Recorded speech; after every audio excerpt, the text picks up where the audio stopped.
की स्तुति प्रशंसा के लिए एकत्र हुए हैं। और होने दिया प्यारे प्रभु की हमको जिंदगी में जो रखा कि हम तेरी प्रशंसा करते हैं, जिस तरह से कि 33 में लिखा है कि हे धर्मियों, यहोवा के कारण जयकार करो, क्योंकि धर्मी लोगों की स्तुति करना शोभा देता है। आइए हम प्रार्थना में जाएंगे और अपने हृदयों को उसकी ओर लगाएंगे। प्यारे प्रभु धन्यवाद देते हैं हर एक बातों के लिए, इस समय के लिए, जीवन के लिए। प्यारे प्रभु तूने ये समय दिया प्यारे प्रभु, सचमुच में प्यारे प्रभु हम इस योग से नहीं थे, पर तूने प्यारे प्रभु अपने बहुत ही बलवान हाथों से अपने प्यारे प्रभु पूरे मन से प्यारे तूने हम सबों को पुकारा है प्यारे प्रभु। अपनी दृष्टि हम सबों की ओर लगाई है कि हम तेरी ओर दृष्टि कर सके और यहाँ पर एकत्र हो सके। सचमुच जितने जन यहाँ पर एकत्र हैं उन सबको प्यारे प्रभु हम तेरे कदमों में रखते हैं प्यारे प्रभु। सचमुच प्यारे प्रभु तू महान स्तुति के योग परमेश्वर है। हम तुझसे दूर कहाँ जाए प्यारे प्रभु, क्योंकि हम जानते तेरे पास आकर की हमें आनंद मिलता है। और जहाँ प्यारे प्रभु हमको हर एक बातों में प्यारे जो हम चाहते हैं वो तू पूरी करता है। पर इसलिए कि बावजूद कि हम तेरे हर पल तेरी ओर देखते रहे, तेरी ओर दृष्टि करते रहे प्यार प्रभु। होने दे प्यार प्रभु जितने जन यहाँ यूट्यूब के द्वारा या फेसबुक के द्वारा देख रहे हैं उनको भी तो अपनी बड़ी सामर्थ और अपने बलवंत हाथों से इनको छू ले प्यार प्रभु, ताकि वो भी प्यार तेरी स्तुति और प्रशंसा करने वाले बन सके। और होने दे प्यार प्रभु वो तेरी ओर दृष्टि करें और विश्वास में और आगे बढ़ सके, क्योंकि हम जानते हैं तुम हमारा पिता है और तूने कहा सत्य मार्ग और जीवन में हूँ। क्योंकि हम जानते हैं तूने हम सबों को तैयार किया है, जैसे पौलुस कहता है हमने वो दौड़ ली है, पर हम सबों को भी वो दौड़ में दौड़ना है जिस प्रकार से वो मुकुट हमारे लिए रखा हुआ है। इसलिए हमें प्रतिदिन हर पल सुबह से लेकर शाम तक हमें बीज को बोना है प्यार प्रभु, ताकि प्यार प्रभु हम तेरे पास निकटता में रह सके। फिर से हम तेरे कदमों में रखते हुए प्यार प्रभु हर एक बात को तेरे मीठे हमारे नाम में होकर मांगते, सुने और ग्रहण करें, आमीन। इस समय प्रेयर वर्शिप में जाएंगे और स्तुति गीत गाएंगे। सभी को प्रेज़ लॉर्ड। जैसा कि खुदावंद यीशु मसीह का वचन हम सबको बताता है कि घोड़े तो युद्ध के लिए तैयार किए जाते हैं, परंतु युद्ध में विजय यहोवा की ओर से ही मिलती है। तो आइए हम सब गीत के चलते हैं।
तेरा प्यार है महान।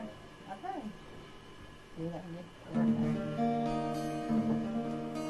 तेरा प्यार है महान, तेरा प्यार है महान, तेरा प्यार है महान, तेरा प्यार है महान।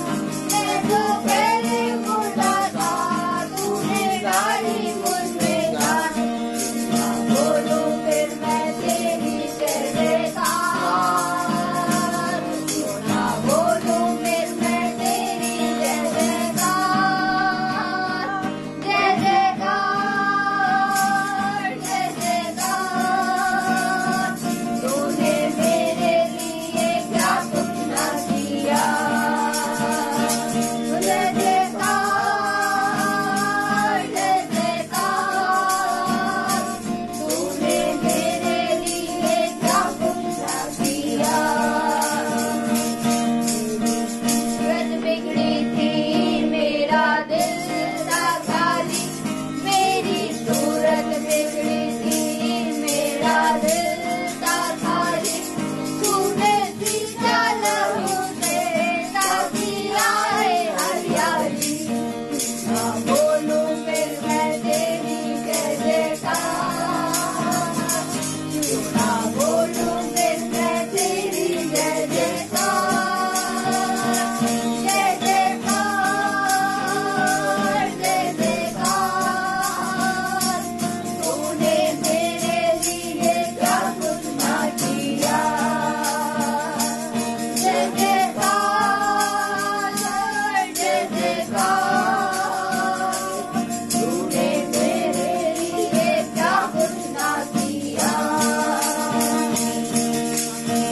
तुझे कर दिया अपनी शक्ति मुझको दी, अपनी रूह से कर दिया अपनी शक्ति मुझको दी। ताकि दूं मैं गवाही तेरे जीवन की। क्यों ना बोलूं फिर मैं तेरी जय जयकार, क्यों ना बोलूं फिर मैं तेरी जय जयकार। जय जयकार,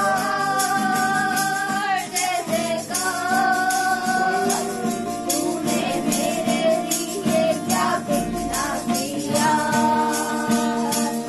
आए जीवन में खुशी, आए अपनी जिंदगी।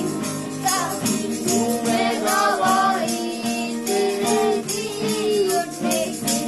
क्यों ना बोलूं फिर मैं तेरी जय जयकार, क्यों ना बोलूं फिर मैं तेरी जय जयकार। जय जयकार, जय जयकार। तूने मेरे लिए क्या कुछ ना किया। जय जयकार, जय जयकार। तूने मेरे लिए क्या कुछ ना किया। Praise the Lord. ये समय होगा कि गवाही होगा कि समय है।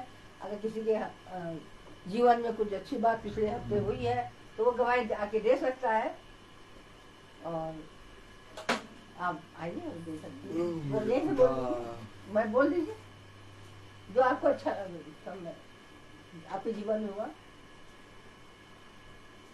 मेरे जीवन में क्या रोज डेली यही है कि खुदा बाप अच्छे से रखता है और अच्छे से हम लोगों को दिन भर सही सलामत सवेरे जो हम लोग जगते हैं तो उसका नाम लेके प्रभु का के हम लोग अच्छे से हम लोग रात में सोए अच्छे से उठे हैं। इससे और बढ़ के और क्या बात है। Praise the Lord. सचमुच में, सचमुच में। और हमको कुछ कहने की जरूरत नहीं, प्रभु खुद ही जानता है। हम लोग भी इस बात को मानते हैं कि हाँ प्रभु हम लोगों को जीवन में बहुत अच्छा करता है। सचमुच हम सचमुच प्यारे प्रभु, उसकी बात जितनी करें, उसका जितना भी गुणगान करे वो कम है, क्योंकि हमारा प्रभु जो है वो हमको जिंदों के जमीन में रखे हैं और हम सब यहाँ पर आनंदित हैं क्योंकि हम सब उसके वचन में लगे रहते हैं और वचन ही जीवन है। क्योंकि तूने कहा सत्य मार्ग और जीवन मैं ही हूँ। ज्योति का पिता हुई है। इसलिए इस समय जो समय होगा वो हमारे याजक महोदय का होगा, वो आके हमारे बीच में अपना वचन जो लेके आए बोएंगे। आमीन। Praise the Lord। Praise the Lord. Praise the Lord। एक बार फिर खुदा ने हमें और आपको ये पवित्र समय दिया, और हम जानते हैं कि इस पृथ्वी पर हमारा कुछ भी नहीं है। हम दाम दे के, मोल दे के खरीदे गए हैं। मेरे प्यारे भाई बहनों, हम सब पृथ्वी पर एक बालिश के समान हैं। हमारा कोई वजूद नहीं है। अगर हम अपने आप को कुछ समझते हैं तो मेरे प्यारे भाई बहनों, आज से वो भी समझना बंद कर दें, क्योंकि हम कुछ भी नहीं हैं। जितना जल्दी हम इन बातों को जान लेंगे उतना सहज हो जाएगा इस संसार में हमारा बने रहना, क्योंकि ये संसार हमें एक घमंड की आत्मा देता है, और वो घमंड की आत्मा हमें मुफ्त में मिलती है। कैसे मिलती है? मुफ्त। हाँ, ऑटोमेटिक एक घमंड हमारे और आपके अंदर आ जाता है, और वो बहुत तायत से हमारे और आपके अंदर से काम करता है। और आज मनुष्य इसी घमंड में अपने आप को नाश कर रहा है, क्योंकि खुदा ने कहा, सुन, जो कोई बुराई करता है उसके घर से कभी बुराई दूर ना होगी।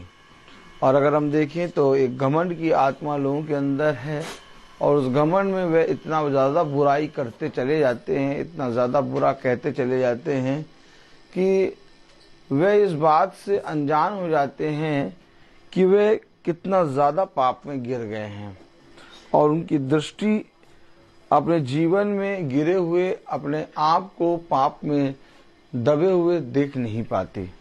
इसलिए पिता का वचन कहता है, ये देखते हुए भी अंधे हैं और सुनते हुए भी बहरे हैं। आवाज सही आ रही है? चेक कर लीजिएगा। Praise the Lord. आवाज अगर क्लियर आ रही है तो कोई बहन लिख दें, वॉइस क्लियर है। Praise the Lord. हालेलुया। तो मेरे प्यारे भाई बहनों, हम और आप बहुत तायत से पिता के वचन में आज एक बार फिर उपस्थित हुए हैं, और पिता ने हमें और आपको ये पवित्र समय, ये दिन दिया। थोड़ी देर के लिए हम अपने आप से पूछें और सोचें कि क्या हम इस योग्य हैं कि हम पिता के पवित्र वचन को सुन सकें। नहीं, हमारे कान, हमारी आत्मा, हमारा शरीर, हमारा जीवन इतना पवित्र नहीं है कि हम पिता के वचन को सुन सकें, क्योंकि पिता का वचन पवित्र है, अनुग्रहकारी और विलंब से क्रोध करने वाला पिता का वचन है। और ये वचन जब हमें और आपको मिलता है तो हम और आप धन्य हो जाते हैं। Praise the Lord. और आज हम देख रहे हैं कि पिता ने हमें बहुत तायत का जीवन दिया है। हर बात में पिता ने हमें बढ़ाया है, हर बात में पिता ने हमें समझाया है। तो मेरे प्यारे भाई बहनों, ये अवश्य है कि हम अपने पिता के कहे के अनुसार करने में चौकसी करें। तो आइए हम वचन से पढ़ेंगे। कलाम में लिखा है 2 कुरिन्थियों उसका पहला अध्याय,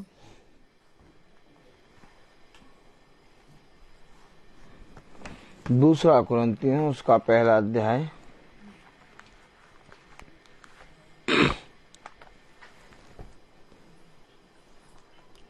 और उसकी 5वीं आयत में क्या लिखा है?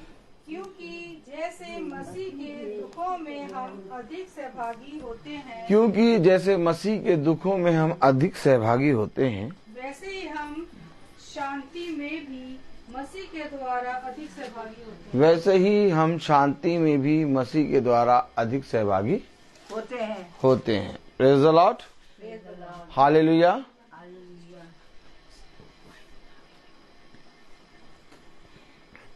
मसीह में सहभागी होना, हम और आप इस संसार की तमाम किस्म की चीजों में सहभागी होते हैं,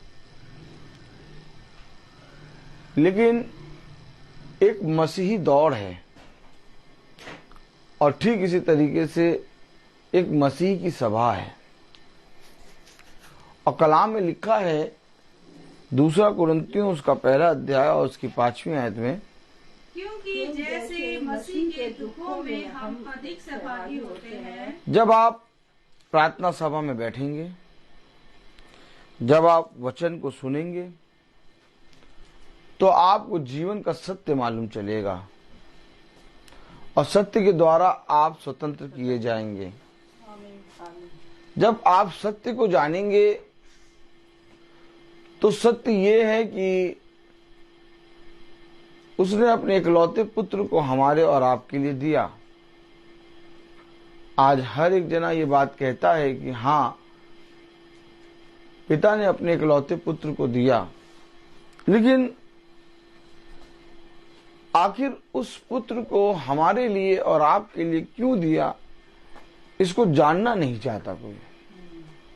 और जब हम और आप सहभागी होते हैं, जब हम और आप पिता में अर्थात मसीह के प्रेम में, मसीह के दुख में सहभागी होते हैं, बैठते हैं, तो धीरे धीरे हम पर ये मर्म खुलता है कि आखिर क्यों हम मसीह के दुख में सहभागी हों। क्योंकि मैंने आपको कुछ दिन पहले बताया था कि ये मसीह का दुख मसीह का नहीं बल्कि हमारा ही दिया हुआ दुख है। और हम और आप जानते हैं, जैसा वचन में लिखा है, कुलुसियों उसका पहला अध्याय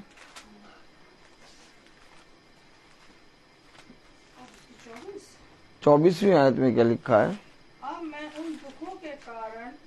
उन दुखों के कारण आनंद करता हूँ जो तुम्हारे लिए उठाता हूँ और मसीह के कलेशों की घटी उसकी देह के लिए अर्थात कलीसिया के लिए अपने शरीर में पूरी करता हूँ। आखिर क्यों दुखों को उठा रहा है ये प्रभु का दास? मसीह की देह के लिए अर्थात कलीसिया के लिए, मसीह की देह के लिए है? नहीं, कलेशों की घटी उसकी देह के लिए, कलेशों की घटी उसकी देह के लिए अर्थात कलीसिया के लिए उठाता हूँ। अपने शरीर में पूरी करता हूँ। क्यों? आखिर हर एक मसीह का उसके जीवन में ये स्वभाव, उसके जीवन में ये जरूरी क्यों है कि वो मसीह के दुखों को अपने ऊपर उठाए? अगर आज हमने मसीह के साथ सहभागी नहीं हुए तो यीशु मसीह कहेगा, मेरा तुझसे क्या नाता। वो कह रहा है मसीह की कलीसिया के लिए, उसके कलीसियों के लिए मैं उस दुख को उठाता हूं। आज कोई दुख को उठाने के लिए तैयार नहीं है। आज कोई मनुष्य उस दुख में सहभागी होने के लिए तैयार नहीं है। जबकि कलाम में लिखा है, 2 कुरिन्थियों उसका पहला अध्याय और उसकी 5वीं आयत में, क्योंकि जैसे मसीह के दुखों में हम अधिक सहभागी होते हैं। जब हम उसकी प्रार्थना सभा में बैठते हैं, जब हम वचन को पढ़ते हैं, तो हमें एक नई सृष्टि नजर आती है। Praise the Lord. एक नई बात नजर आती है। पौलुस कह रहा है कि मैं एक नई सृष्टि बन गया हूं। अब मेरे अंदर पुरानी जैसी बातें नहीं रही। देखो, मैं नया हो गया हूं। और जब आप महासभा में बैठते, आप जब वचन को सुनते हैं, जब आप वचन पे कान लगाते हैं, तो आप एक नई सृष्टि बन जाते हैं। अच्छा, नई सृष्टि जब आप बनते हैं तो आप उन बातों को जो ये संसार जिनमें आनंदित होता है, उन बातों में आप आनंदित नहीं होंगे, क्योंकि आपका आनंद स्वर्ग पर रखा गया है। आमीन। और आप स्वर्ग की वस्तुओं पे मन लगाएंगे, स्वर्ग की बातों पे मन लगाएंगे। और जब आप स्वर्ग की बातों पे मन लगाते हैं तो मेरे प्यारे भाई बहनों, वे जो पृथ्वी पर आपके साथ पहले हर्ष उल्लास करते थे, वे ही आपके विरोध में बातें करेंगे। और जब आप एक नई सृष्टि बनेंगे तो आपकी पुरानी देह, आपका वो पुराना मनुष्य तत्व आपको दुख में ले जाएगा, वो आपके विरोध में खड़ा हो जाएगा। और जब आपके वो विरोध में खड़ा हो जाएगा तो कलाम में लिखा है इफिसियों उसका 2 अध्याय और उसकी 1 आयत में,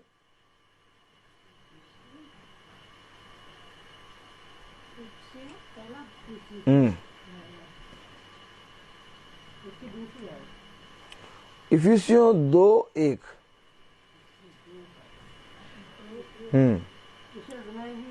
देखिए, उसने तुम्हें भी जिलाया। जिलाया क्यों?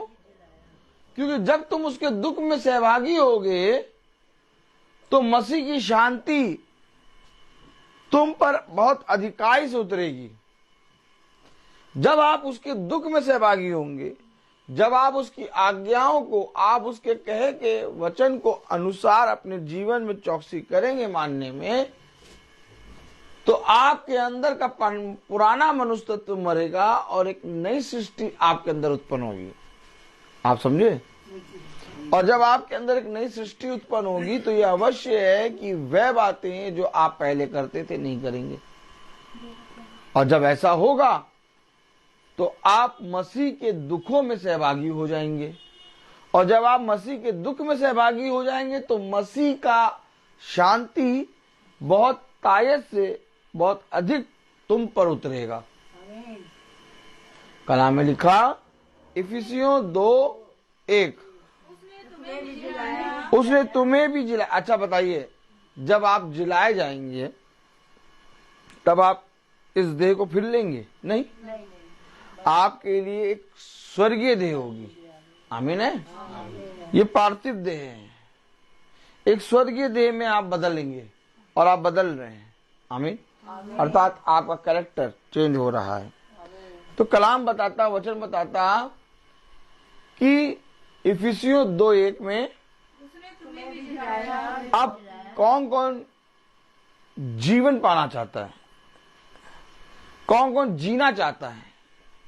यहां पर जीवन और बहुत तायत के जीवन की बातें हैं।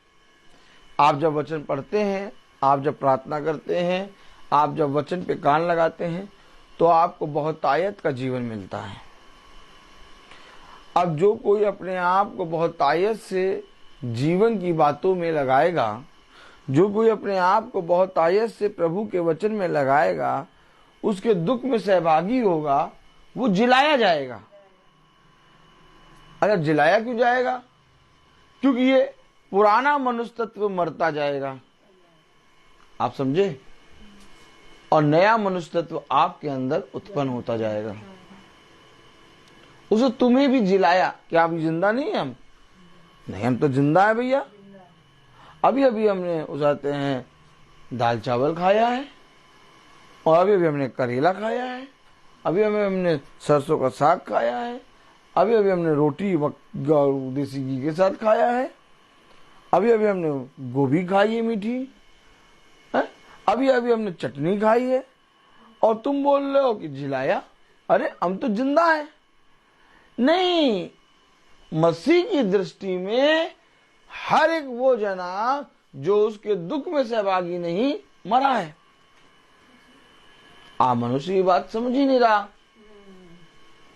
मनुष्य सोच रहा है कि इस पृथ्वी पर हम जिंदों की दुनिया में जिंदा हैं, लेकिन शायद आप और हमको नहीं मालूम कि वचन से दूर होके तुम्हारा सारा परिश्रम व्यर्थ है। जैसे आप देखते हैं ना, जब दाखलता से डाली टूटती है तो जब टूटती है तो तुरंत सूखती नहीं है। कभी देखा आपने? जैसे दाखलता से डाली तोड़ी गई तो वो तुरंत नहीं सूखती है। ऐसा नहीं है कि जैसे ही आपने दाखलता से डाली तोड़ा तो वो तुरंत सूख गई। आप देखेंगे कि जब दाखलता से डाली टूटी तो ये रोड के किनारे डाल दी गई। आप एक दिन उसे हरा भरा देखेंगे, दूसरे दिन भी हरा भरा देखेंगे, तीसरे दिन धीरे से उसकी पत्तियां आपकी गाड़ी के नीचे टट टट टट टट टट टट टट टट यानी मुरझाने लगेंगी, सूख जाएंगी।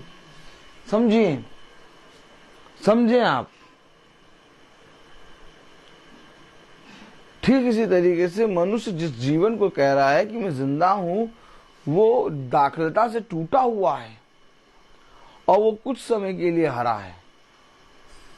और जिस तरह से दाखलता से डाली टूटकर 3 दिन 4 दिन बहुत ज्यादा हरी भरी रहती है, चौथे दिन से वो सूखने लगती है, तीसरे दिन से चौथे दिन से सूखने लगती है।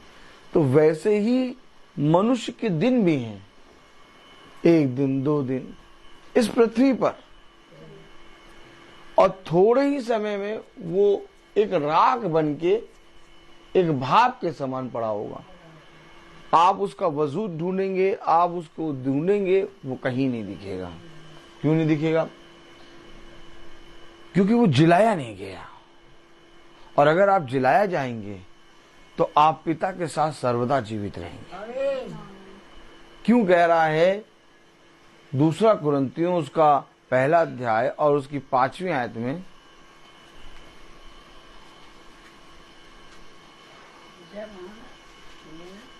क्योंकि जैसे मसीह के दुखों में हम अधिक सहभागी होते हैं, क्योंकि जैसे मसीह के दुखों में हम अधिक सहभागी होते हैं। आज किसी के पास प्रार्थना सभा में बैठने का समय नहीं है, आज किसी को अपने घर में प्रार्थना सभा कराने का, आज किसी को बाइबल पढ़ने का, आज किसी को पिता के वचन में चलने का। क्यों? क्योंकि उन्होंने संसार और संसार की बातों को प्रिय जाना। लेकिन जब आप पिता के वचन में अपने आप को रखते हैं, जब आप पिता के वचन में अपने आप को बहुत आयत से रखते हैं, जब आप अपने जीवन में पिता के वचन को एक स्थान देते हैं, तब मेरे प्यारे भाई बहनों आप एक नई सृष्टि बनते हैं और आप जिलाए जाते हैं। और जब आप जिलाए जाएंगे तो कलाम में लिखा है, इफिसियों उसका 2 अध्याय और उसकी 1 आयत में, इफिसियों 2:1 में लिखा है, उसे तुम्हें जिलाया जो अपने अपराधों और पापों के कारण मरे हुए थे। कैसे थे? मरे हुए थे। किसके कारण मरे थे? पापों के कारण मरे हुए थे। अपराधों और पापों के कारण मरे हुए। अरे मनुष्य तो कह रहा मैं जिंदा हूं, अब वो पाप पे पाप कर रहा है, वो अपराध पे अपराध कर रहा है। लेकिन कलाम कह रहा जो अपने पाप अपने अपराधों के कारण मरे हुए थे। यानी प्रभु की दृष्टि में हर एक वो मनुष्य जो उसके दुख में सहभागी नहीं होता वो मरा है।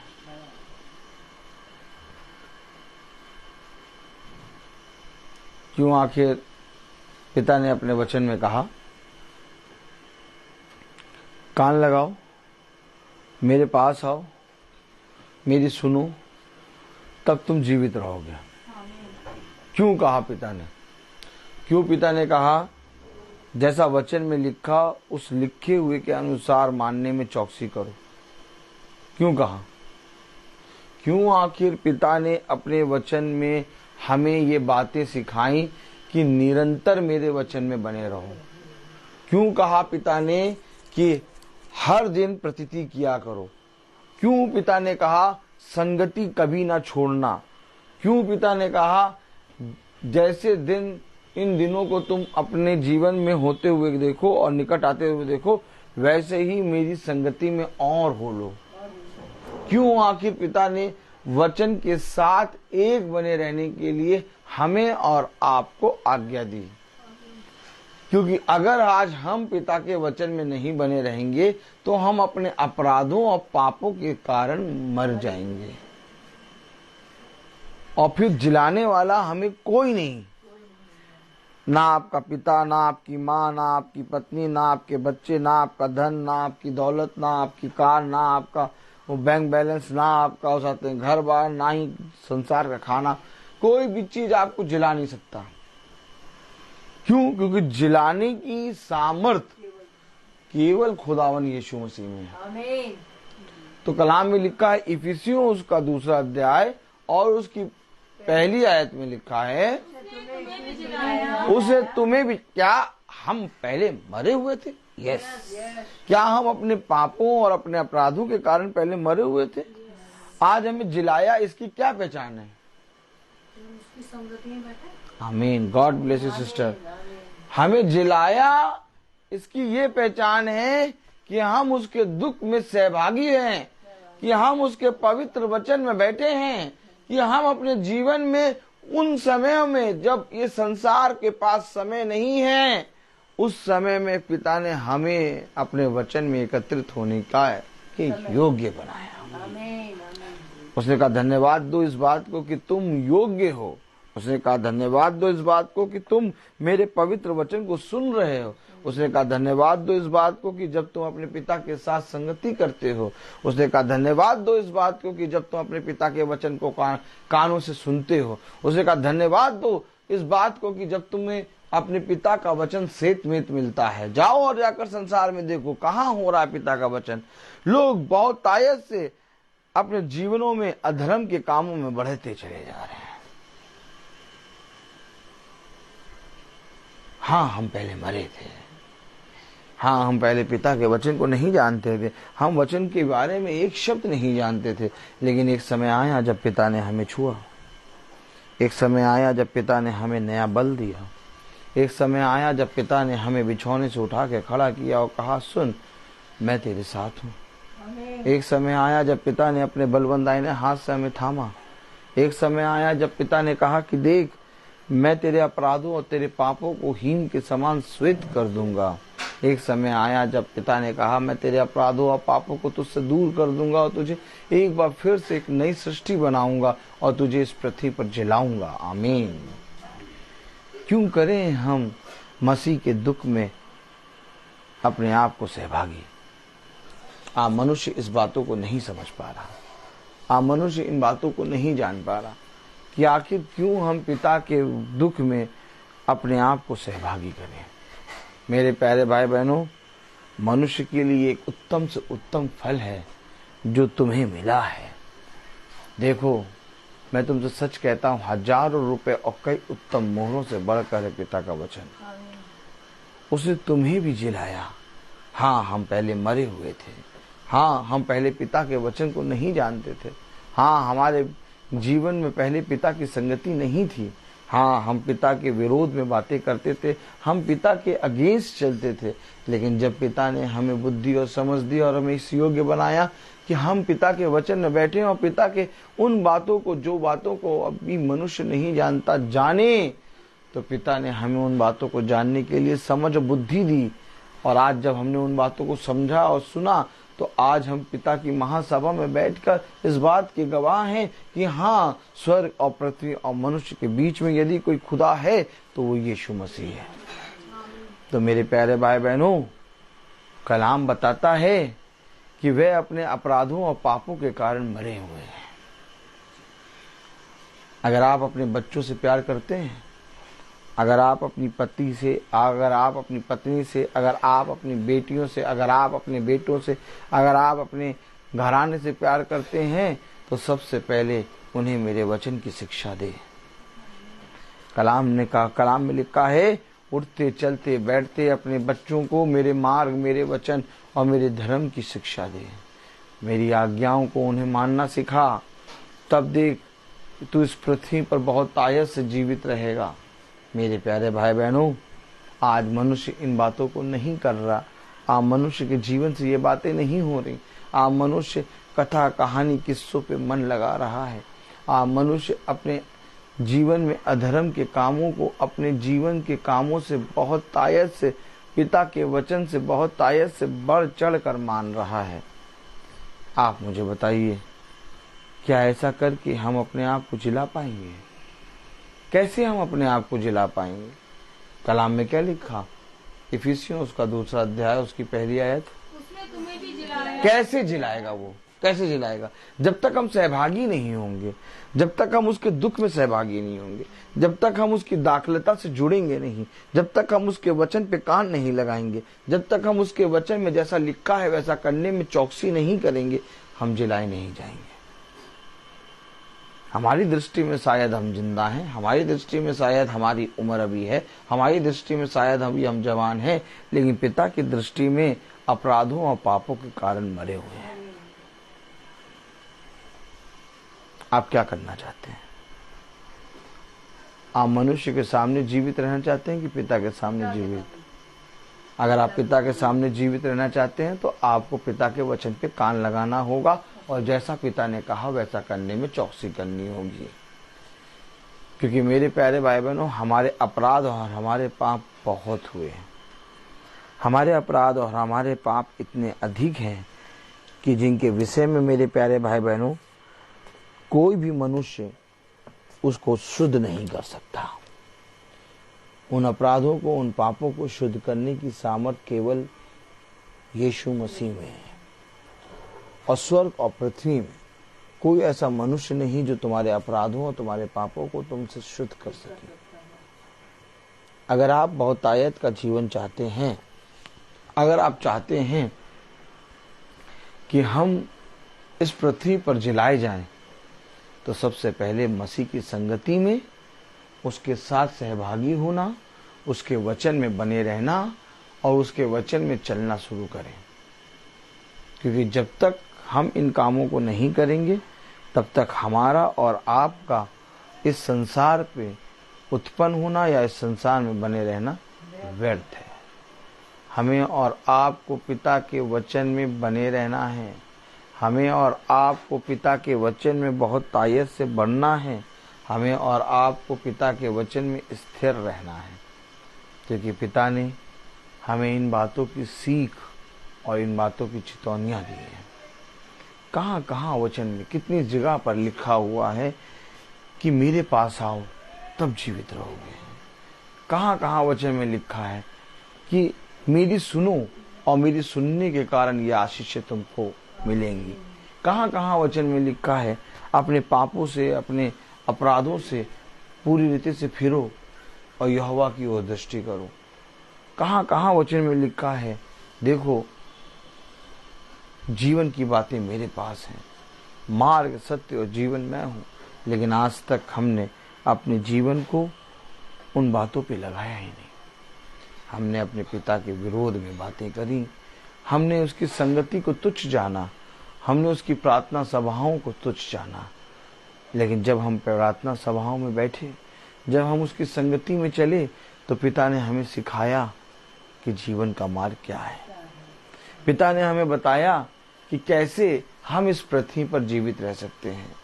पिता ने हमें बताया कि कैसे हम इस पृथ्वी पर जीवित रहते हुए अपने पिता के गवाह बन सकते हैं। पिता ने हमें बताया कि कैसे हम इस पृथ्वी पर जीवित रहते हुए अपने सचमुच पवित्र खुदा को भा सकते हैं। मेरे प्यारे भाई बहनों, मनुष्य ने सब कुछ प्राप्त कर लिया परंतु अपने जीवन को खो दिया। इसलिए वचन में लिखा है, यदि तू इस पृथ्वी पर की सारी चीजों को प्राप्त कर ले परंतु अपने प्राणों की हानि कर दे तो तेरा क्या लाभ। बुद्धिमान है वो मनुष्य जो सब कुछ खो के अपने प्राणों की रक्षा करता है, क्योंकि उसे पिता की ओर से एक बड़ा प्रतिफल मिलेगा। देखो, मैंने तुम्हारे लिए एक बहुत बड़ा प्रतिफल रखा है जिसे तुमसे कोई नहीं छीन सकता। अगर तुम चाहते हो कि जो बड़ा प्रतिफल मैंने तुम्हारे लिए रखा है वो तुम्हें मिले, तो सबसे पहले अपने आप की चौकसी करो और सबसे पहले पिता के वचन पे कान लगाओ और जो संगति मैंने तुम्हें दी है उस संगति में बने रहो। क्योंकि देखो, ऐसा ही करके तुम इस पृथ्वी पर बढ़ोगे और बहुत तायत का जीवन पाओगे। देखो, वो पिता जिसने स्वर्ग और पृथ्वी को रचा वो सर्वदा तुम्हारे साथ बना रहेगा और अपना बलवंत दाहिना हाथ बढ़ाकर तुम्हारी रक्षा करेगा। मैं तुमसे सच कहता हूं कि इस पृथ्वी पर कोई नहीं है जो सर्वदा तुम्हारे साथ बना रहे, लेकिन एक है जो सर्वदा तुम्हारे साथ बना रहेगा। एक है जो हमेशा तुम्हें और तुम्हारे घराने की रक्षा करेगा। हमें उसके प्रति वफादार बनना है, हमें उसके वचन पे कान लगाना है और उसके वचन में सदा स्थिर रहना है, क्योंकि हम जानते हैं कि आने वाला समय और खतरनाक है। हम जानते हैं कि भयानक दिन शुरू हो चुके हैं। हम जानते हैं युद्ध की चर्चा हर एक जगह पर हो रही है। हम जानते हैं इस संसार में अब कहीं पर भी शांति नहीं है। हर जगह मेरे प्यारे भाई बहनों अधर्म का पूरी रीति से अधर्म बल के द्वारा उतर रहा है। लेकिन पिता ने कहा जितना ज्यादा अधर्म इस पृथ्वी पर बढ़ेगा उससे कई ज्यादा मेरा अनुग्रह इस पृथ्वी पर बढ़ेगा। बस तुम अपने पिता के वचन में बने रहो और दिन और रात इसी में लौलीन रहो, क्योंकि ऐसा ही करने से तेरा भला होगा। मैं बोलता बहुत हूँ, हर चीज का एक समय होता है।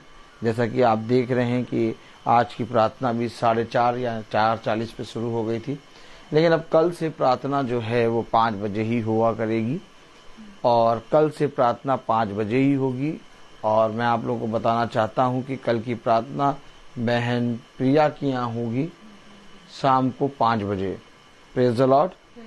तो आइए हम प्रार्थना में चलें और मेरा निवेदन है डाली आंटी से कि वो प्रार्थना में अगुवाई करें। आइए हम प्रार्थना में जाएंगे और अपने हृदयों को उसकी ओर लगाएंगे। Praise the Lord. Praise the Lord. Hallelujah. Hallelujah. आइए प्रार्थना में जाएंगे। प्यारे प्रभु, सचमुच प्यारे प्रभु, तुम महान और स्तुति के योग है।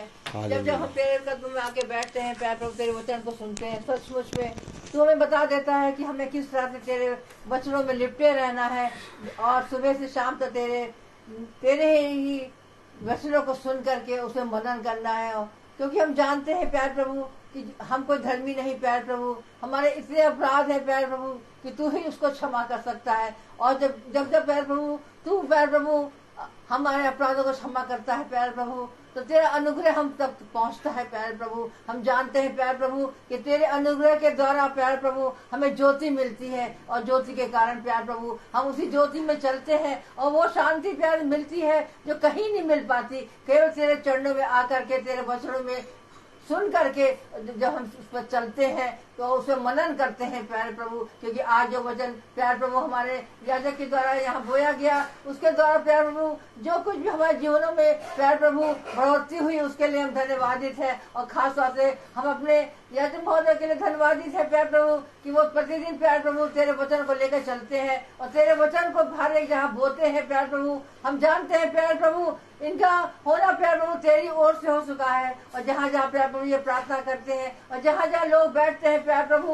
वो ये हो नहीं सकता प्यारे प्रभु कि वो तेरी ओर ना देखें। इसलिए प्यारे प्रभु हमें तेरी ओर देखना है और तेरे वचनों में लिपटे रहना है। और कल जब हमारी बहन प्रिया की मीटिंग है प्यारे प्रभु, उस वचन को भी प्यारे प्रभु वहाँ पर जो बोया जाए वो याजक के द्वारा बोया जाए और तेरी इच्छा के द्वारा वहाँ बोया जाए। और होने दे प्यारे प्रभु उस स्थान को अभी से अभिषेक कर, ताकि बहुत से लोग वहाँ आकर के तेरे वचन को सुन करके उस पर चले और ज्योति पाए। और प्यारे प्रभु वो दिन जो कि तुमने ठहराया हुआ है वो दिन, क्योंकि हमें जानते हैं जब हम तेरे वचन में लिपटे रहते हैं, छिपे रहते हैं, तो हमें शांति मिलती है कि तू अपने मंडप पे हमको छुपा लेता है। और वो जो विपत्ति हम पर आने वाली है वो नहीं आ पाती, पर तू हमको उस विपत्ति से बचा लेता है। यही कारण है कि हम तेरे वचन में लिपटे हुए हैं रहते हैं। इसलिए प्यारे प्रभु इस परिवार के लिए धन्यवादित है जिन्होंने अपना द्वार खोला है प्यारे प्रभु। एक एक जन के लिए हम तुझसे धन्यवाद भेंट चाहते हैं